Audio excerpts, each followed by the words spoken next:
Good morning, everyone. We're continuing here, KITZUR HILCHOS SHABBOS in the laws of Bishul, and we're starting a little bit of a bigger subsection called Dinei Shehiyah, the laws of leaving a pot on a fire that, well, we'll see exactly what that means, but that is revealed or something that is able to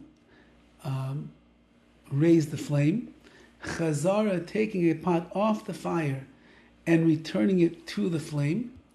Hatmana, where a person wraps up the pots or the pans that are there with some kind of insulation to keep everything warm.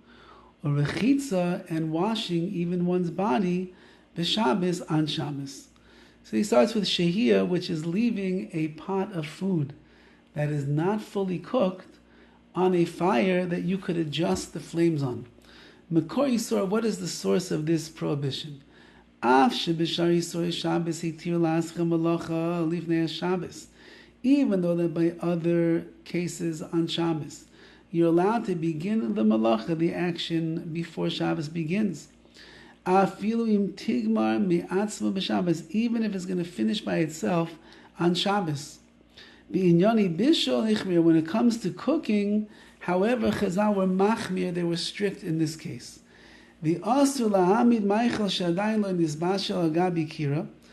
they said you're not allowed to put food that was not yet cooked on an oven on the fire during the day, and you wanted to finish and be complete on Shabbos itself. So I cannot take, at this point in the halacha, I could not take my cholent that is not cooked, put it on the fire right before Shabbos, and want it to finish cooking on Shabbos, or cook it for 20 minutes before Shabbos began, and then have it finish up on Shabbos. I'm not allowed to do that by Bishul. The reason that we're more strict by Bishul, by cooking, than other malachas, other prohibitions of Shabbos, shechasheshu, because they were concerned.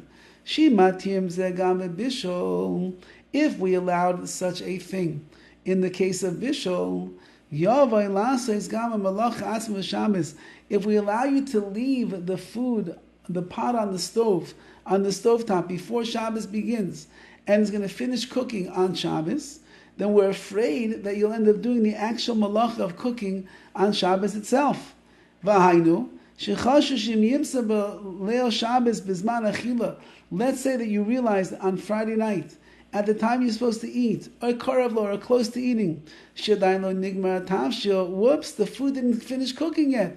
I thought the chicken soup was ready. I thought the chicken was all ready to be served, and we have 25 guests coming, and the food's not ready yet.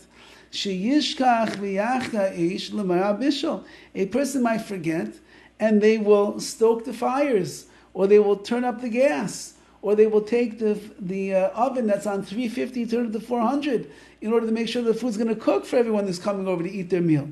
And then you'll transgress the prohibition of havara, of lighting a fire or making a flame, and a bishul of cooking as well. The cave and shirak mishum chashash chitu gazu, since that the only reason that they made such a decree by Bishul is because we're afraid that maybe you'll adjust the fire. Okay, therefore, lo yakol matzav aisa gezer, this decree in this rule is not going to apply to every single case. Ela b'makom sheyesh chashash sheyavai lachtais asru lahamid mer Shabbos keder shalayin lo nisbashla. Only in a case we're actually afraid that you'll come to adjust the fire and play around with it. Did we say that it's going to be us, so you're not allowed to put such a pot or the like on the fire, if it did not yet cook? And we will see later on how this works. So this will be a big sugi over here that we're going to have to learn, and Mitzvah Hashem will continue tomorrow. All the best.